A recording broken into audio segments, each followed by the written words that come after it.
Mesdames et messieurs, bienvenue, bonjour, bonsoir, suivant l'heure à laquelle vous allez nous suivre. Ce nouveau numéro, aujourd'hui nous sommes le 30 mai 2025. Nous allons partager l'actualité politique.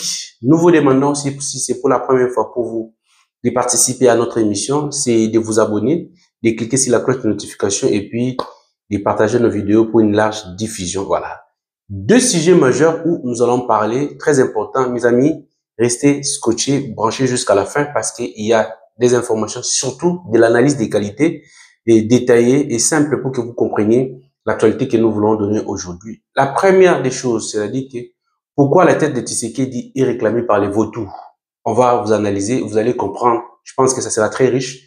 Et puis, deuxièmement, on va parler du dossier Moutamba. Moutamba, victime d'un complot. On va faire une analyse détaillée, simple, précise, mais aussi qui va vous permettre de comprendre comment la classe politique congolaise est en train de freiner l'élan de développement de la jeunesse. On va en parler et puis vous allez comprendre à long à large à détail. Mesdames et messieurs, encore une fois, bonjour, bonsoir, suivant l'heure à laquelle vous allez nous suivre.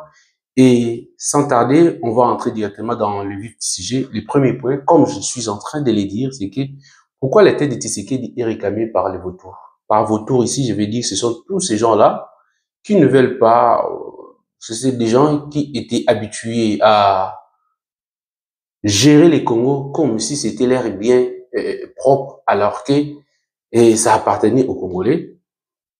Vous allez voir, la première des choses, c'est-à-dire que beaucoup de gens parlent de cette problématique de la paix qui existait pendant la règne de l'ancien président de la République, Joseph Kabila, et que pendant la période de Tshisekedi, les Congo est envahi, des multiplications des conflits armés, et particulièrement dans la partie Est, ce qui explique que le président Tshisekedi n'est pas à mesure de gouverner et de gérer la problématique du Congo. Moi, ici, je viens pour vous donner un avis que je trouve c'est objectif et puis concret, mais aussi basé sur des faits.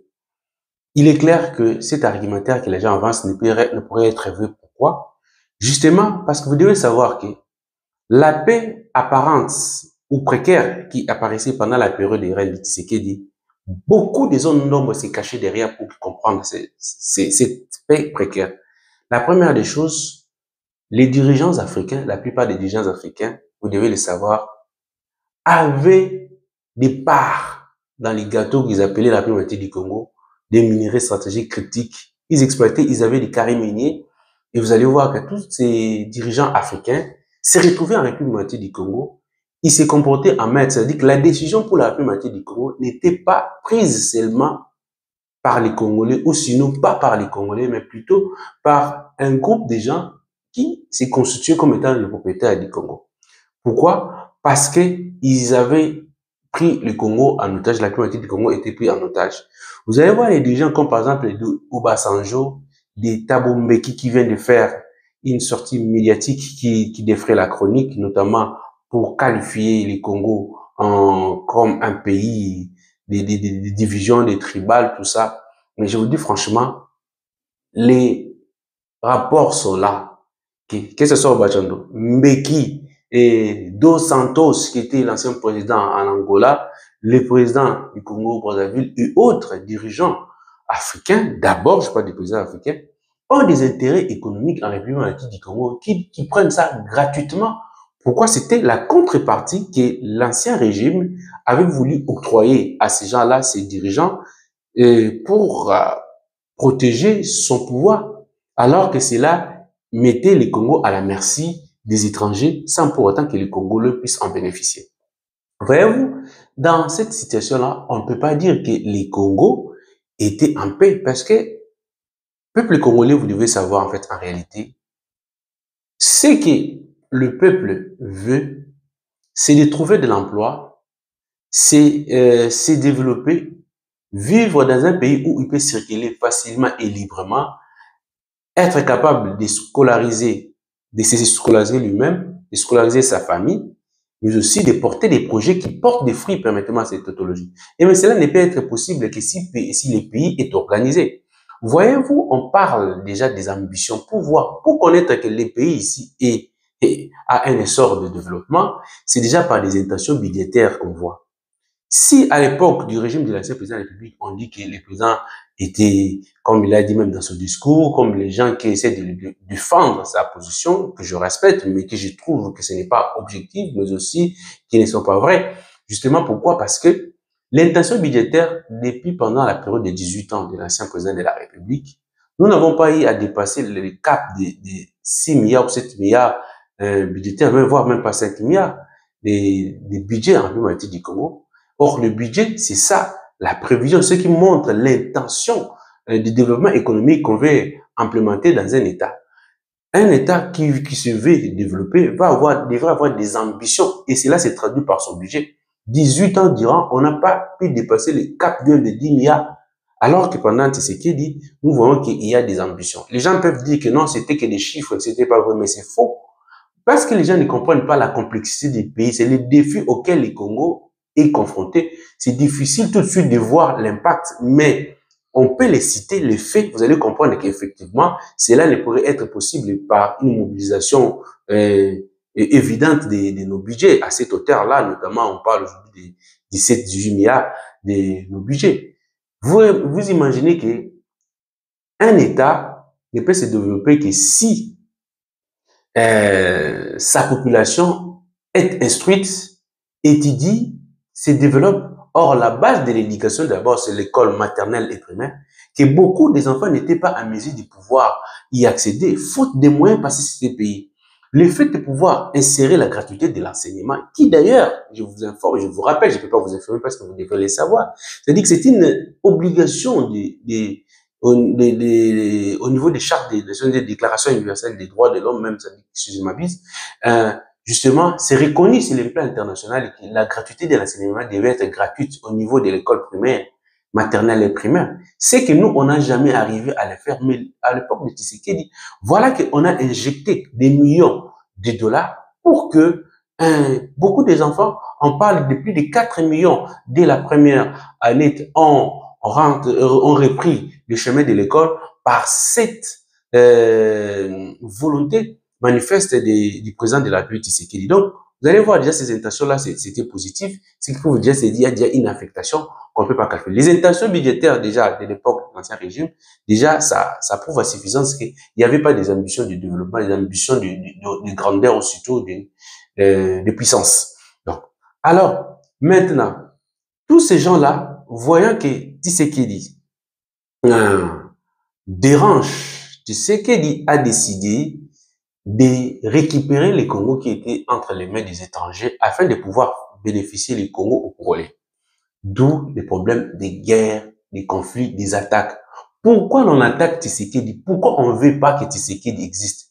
Disons-nous la vérité. Justement parce que le Rwanda, par exemple, à titre illustratif, vous allez faire que le problème, c'est pas seulement les Rwandais. Les Rwandais, et c'est lui qui est au devant de la scène, mais les globalistes et certaines puissances sont derrière les Rwandais, qui les appuient. Mais le Rwanda a des intentions de velléité expansionniste pour pouvoir s'accaparer de nos terres. Justement, c'est pourquoi ils font cela.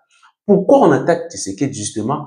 Parce que Tshisekedi a refusé de conclure des accords, d'accorder la souveraineté de nos richesses, de nos minéraux, notamment dans sa partie est entre les mains de certaines personnes. Parce que dans l'ancien régime, ça dit qu'on voyait seulement qu'on était Congo comme ça, mais alors qu'une partie du Congo ne revenait pas au Congo. Ce sont des étrangers, le Rwanda, l'Ouganda, qui mettaient des dirigeants, qui contrôlaient nos minéraux, ils faisaient tout ce qu'ils veulent, et nous, on gagnait rien. Et c'est comme ça que le Congo était géré.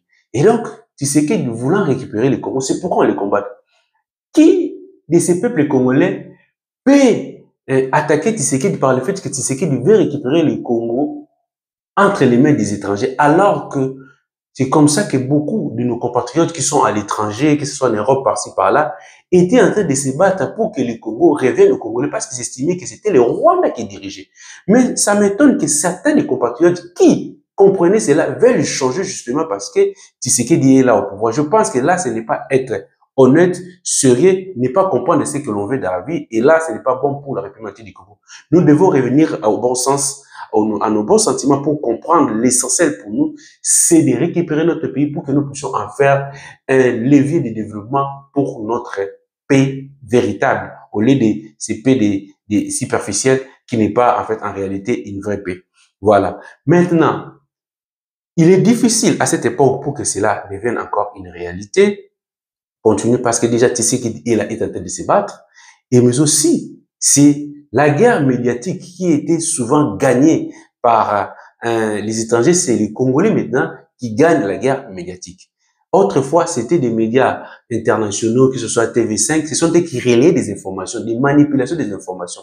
Lorsqu'ils injectaient leur poison, ils étaient au Congo, on vous dit que, et voilà, c'est tel qui est mauvais, on acceptait.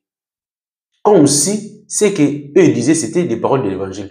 Et maintenant, avec cette montée numérique de nos youtubeurs politiques qui défendent les Congo, maintenant, on comprend de vérité que ces médias-là étaient souvent achetés pour manipuler l'opinion afin de ne pas permettre à la population congolaise de comprendre des vraies informations, des vrais enjeux. Avec cette guerre que nous venons de grandes médiatiques sur le plan informatique, avec l'intelligence artificielle, beaucoup de youtubeurs que j'ai dit bravo, bravo, bravo, d'avoir fait ce travail maintenant d'éveiller la conscience des Congolais pour comprendre les enjeux. Comme je dis, tous maintenant on comprend que les problèmes pour notre pays, c'est que les gens, même nos voisins, ne veulent pas notre développement. On ne doit pas faire semblant de ça. Et du coup, laissons nos problèmes de côté, concentrons-nous sur l'essentiel pour que nous puissions gagner cette guerre. Je pense que la balle est dans notre camp et que nous devons comprendre cela. C'est pourquoi le président Tshisekedi, comme je ne cesse de le dire, devait tenir bon.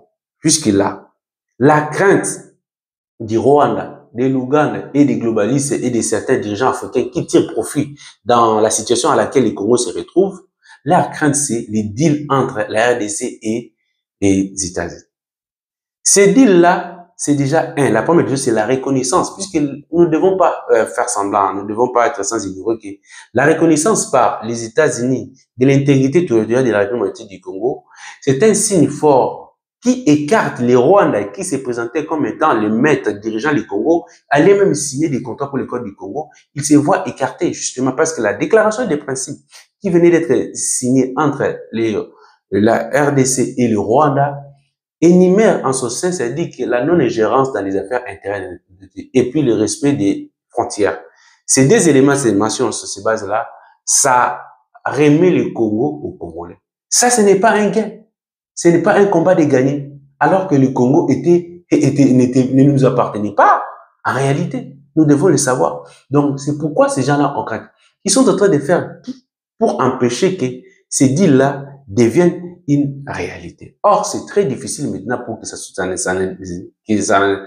s'arrête là justement parce que les États-Unis ont une vision. Les gens qui étaient avant Donald Trump, c'était les globalistes et ils voulaient créer une gouvernance mondiale afin de contrôler le monde, mais aussi contrôler le Congo parce que vous devez savoir, nous devons savoir que le Congo est un pays stratégique au regard des ressources naturelles qu'il regorge, qui sont des minéraux critiques et qui est demandé dans cette nouvelle vie, une nouvelle ère, c'était que cette ère de vitesse, c'est-à-dire des nouvelles technologies de l'information, et donc nous sommes indispensables. Contrôler la République du Congo, c'est contrôler le monde. Alors, nous sommes devant les superpuissances qui est devant nous, et la superpuissance qui est les États-Unis, ils veulent signer, mais comment d'autres compatriotes peuvent chercher à empêcher cela? Ils empêchent cela, non pas parce que c'est mauvais, parce qu'ils ne veulent pas que ce soit Tshisekedi. Si ce n'est pas Tshisekedi, mais ça sera toujours une autre personne. Cette personne-là, si on le combat, ça sera pareil. Donc, on ne peut pas empêcher. Regardons ce qui est important, c'est d'abord le développement du Congo. Et donc, tous ces éléments, vous devez savoir, c'est pourquoi Tshisekedi est menacé et on veut sa tête, justement, pour empêcher que Tshisekedi arrive à sa fin. C'est pourquoi nous demandons au service de sécurité.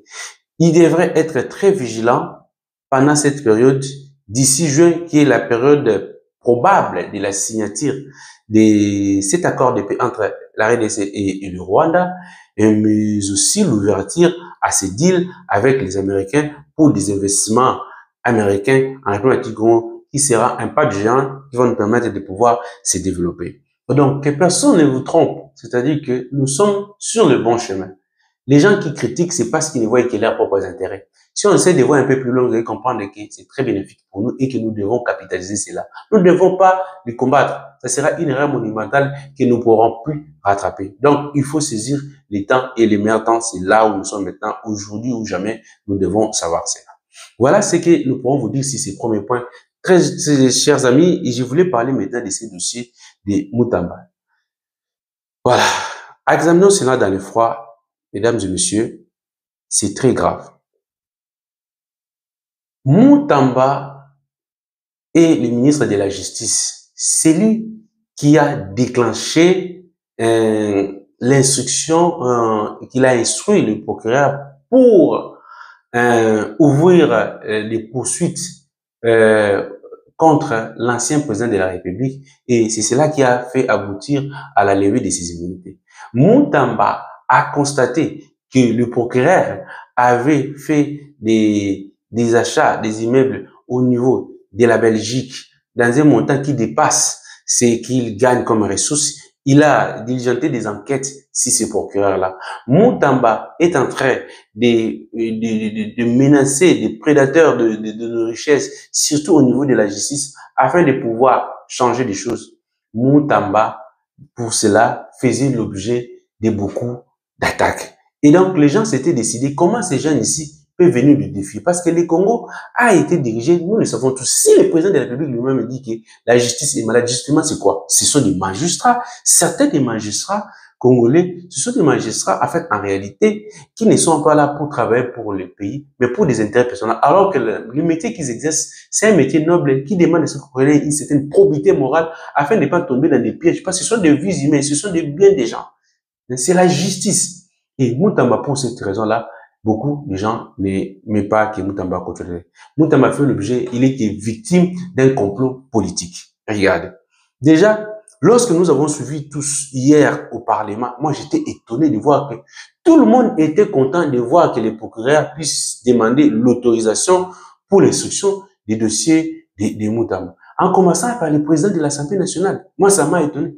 Le président de l'Assemblée nationale, lors du débat, pour ceux qui sont pour ou contre le rapport de la commission qui a statué sur le dossier, qui a entendu Moutamba et l'excellence Moutamba et puis le procureur, le président de l'Assemblée nationale ne faisait que s'opposer aux arguments avancés par ceux qui défendaient la position de Moutamba. Mais là, c'est grave. Et plus grave encore, le président de l'Assemblée nationale, pour lui penser calmer, déjà, il dit que de toute façon, il ne sera pas arrêté, il n'y aura pas d'emprisonnement, il n'y aura pas de condamnation à mort. Qui il est pour qu'il puisse déjà conclure sur la décision de la justice? Il n'est pas la justice. Le fait seulement de dire ça, en fait, en réalité, il est poursuivable. Parce qu'il est tenté de conclure sur une affaire que lui n'a pas qualité de pouvoir dire. Il dit qu'il ne sera ni condamné. Sur base de quoi? Il ne peut pas le dire. Mais il a dit ça, c'est-à-dire que pour eux, l'essentiel c'était de liquider Moutamba. C'était leur objectif. Là, c'est la première chose. La deuxième des choses, lorsque vous suivez tous les députés qui passaient, que ce soit les membres de la commission qui passaient, ils ont été incapables de démontrer en fait en réalité qu'est-ce qu'ils ont constaté. Parce que Moutamba n'a ni volé ni détourné. Mais pourquoi maintenant quelqu'un qui n'a pas volé ni détourné, puisque il y a eu des erreurs, oui, on reconnaît, il y a eu des erreurs, si la démarche, la procédure à suivre pour obtenir ces contrats de gré à gré, mais cela ne pourrait pas déclencher l'autorisation pour une instruction au niveau du parquet. Sur base de quoi? Et vous voyez le président de la commission, il me semble qu'il est professeur, dire que donc nous, on pouvait que statuer, c'est ce qui nous a été demandé, c'est-à-dire qu'il y a eu beaucoup de zones d'ombre, c'est pourquoi, mais il y a eu des zones d'ombre, quel était le travail qui vous a été demandé? Et le président pour enchérir que non, nous on ne peut pas bloquer la justice. Mais si vous ne pouvez pas bloquer la justice, pourquoi la justice vient de vous demander l'autorisation? On demande l'autorisation à quelqu'un qui a le droit soit d'accepter ou de refuser. Mais si vous avez la possibilité de refuser, dans quel cas vous pouvez refuser? Vous pouvez refuser après avoir analysé les faits, puisque vous voulez les livrer là-bas pour l'instruction des dossiers. Alors que vous avez vu tout le monde dire que là, on est tenté de les poursuivre, de chercher à instruire les dossiers pour l'amener au pénal. Alors que les dossiers tels qu'ils décriés ici, ce n'est qu'une affaire administrative qui demande que lorsqu'il y a des erreurs, c'est quelque chose qu'on appelle en droit, c'est les irrégularités. Les irrégularités se règlent soit par la régularisation ou l'annulation carrément du contrat. Comment vous allez amener quelqu'un qui a posé des actes irréguliers, qui a des irrégularités, alors que ces irrégularités-là, sa sanction est bien connue, c'est soit l'annulation, soit la régularisation? Pourquoi? et le Premier ministre qui aussi avait donné certaines autorisations, l'avis de non-objection qui est donné par l'organe qui s'occupe des passations des marchés était clair. Les arguments que vous dites que la dame, la responsable de ces structures de l'État, a dit qu'il a été menacé. Mais le fait de dire ça, s'il a donné l'avis de non-objection par des menaces, c'est-à-dire s'il est incompétent, il ne comprend pas ce qu'il doit faire, il doit démissionner. Parce qu'un organe l'organe qui donne l'autorisation de tous les marchés de la République du Congo, et puisse être intimidé et céder à l'intimidation, soit c'est de la complaisance, soit c'est de l'incompétence, de l'incomplicité, elle est d'abord à arrêter. C'est cette dame-là qui dit qu'elle a été menacée pour donner cet avis de non-objection. Quelle est son importance alors s'il n'est pas capable de résister face aux menaces d'un ministre? Donc, c'est très grave. Moi, ce que je demande au président de la République, d'ouvrir l'œil et le deux yeux. Le président de la République doit chercher à sauver Moutamba. Parce que Moutamba, il y a beaucoup de dossiers qui sont là, même au Parlement, qui ne sont pas touchés. Des dossiers qui sont là, plus graves que cela. Mais pourquoi on va chercher à livrer Moutamba? Si le président de la République nous écoute et qu'il défend la cause de Moutamba, défendre Moutamba n'est pas dire qu'il divulgue la justice. Non. Le président de la République, il peut aussi utiliser ce point de vue parce qu'il est le maître. Parce que vous devez savoir que le Premier ministre avait aussi la possibilité d'appeler Moutamba pour lui donner des instructions, ou soit pour régulariser, pour des sanctions disciplinaires. On n'était pas seulement obligé de l'amener là-bas. Pourquoi cette précipitation? Au point que les députés Bodin Mayo disent que non, nous n'avons pas besoin d'une jeunesse pressée. Jeunesse pressée à 37 ans peut être pressée. Comment vous dites, alors que par exemple, si vous allez en France, vous allez voir qu'on a eu un premier ministre récemment ici qui avait 36 ans, 37 ans. Pressé par rapport à quoi? Là, c'est de la jalousie. Là, quand il parle des pressés, ils oublient que lui aussi, il est de l'enfant. C'est-à-dire, pour lui, la jeunesse, c'est seulement les enfants d'autrui, ou bien même si ses enfants. Ou bien il vient nous dire que lui, il fait sa prière, que ses enfants ne grandissent pas, qu'ils meurent avant l'âge pour qu'il ne les remplace pas ou quoi? Comment un député peut tenir de tels propos? Donc, c'est très grave, les gens qui disent. Tous les députés qui sont passés là, si vous regardez, la majorité d'ailleurs de notre Parlement est constituée des anciens kabylistes. Et le fait pour eux de voir déjà qu'on a touché à la magistrature parce qu'il y a tellement beaucoup de complicité, ils ont décidé de clouer Moutamba plutôt. Et donc, dans ces cas-là, moi, je pense que le président de la République doit vraiment se prononcer sur ces sujets ici. On doit protéger Moutamba. Moi, je l'ai dit aujourd'hui parce que oui, c'est vrai, il y a des irrégularités. Ces irrégularités-là, le Parlement avait la possibilité. Il n'y avait pas une seule option. Le Parlement avait la possibilité de ne pas autoriser et de faire des recommandations pour la régularisation. Pourquoi on n'a pas utilisé cette option-là? On a voulu seulement libérer au point que le président Kamere était très heureux de pouvoir soutenir cet argumentaire. Je ne comprends pas pourquoi. Et tous les députés, ils étaient là en train de soulever, mais personne n'a pu voir qu'on pouvait faire des choses autrement. Moi, je pense que le président de la République doit ouvrir l'œil et le banc. Je ne cesse de le dire, c'est très urgent et très important parce que Moutamba fait l'objet d'un complot. Au-delà de ses défauts sont personnels comme toute autre personne a des défauts. Au-delà des irrégularités, ces irrégularités-là ne l'amènent pas à être devant des instances judiciaires alors qu'il y a une possibilité de régulariser la procédure, de régulariser ou soit d'annuler les contrats puisque l'argent est là. Je pense que je vais me limiter là. Mesdames et messieurs, nous sommes très heureux de savoir que vous étiez très nombreux en train de nous suivre. Moi, je me présente, je suis Guillaume Mikobi-Kwete. Je suis juriste de formation, expert en politique publique et en stratégie de développement, chercheur diplômé en ressources humaines et négociateur. Donc, ce que je vous demande, c'est de cliquer sur les j'aime pour protéger nos vidéos et permettre à ce que YouTube puisse nous référencer, mais aussi nous puissions améliorer nos algorithmes plutôt. Quant à moi, je ne peux que vous souhaiter toutes les bonnes choses du monde, que Dieu vous bénisse et je vous dis à la prochaine.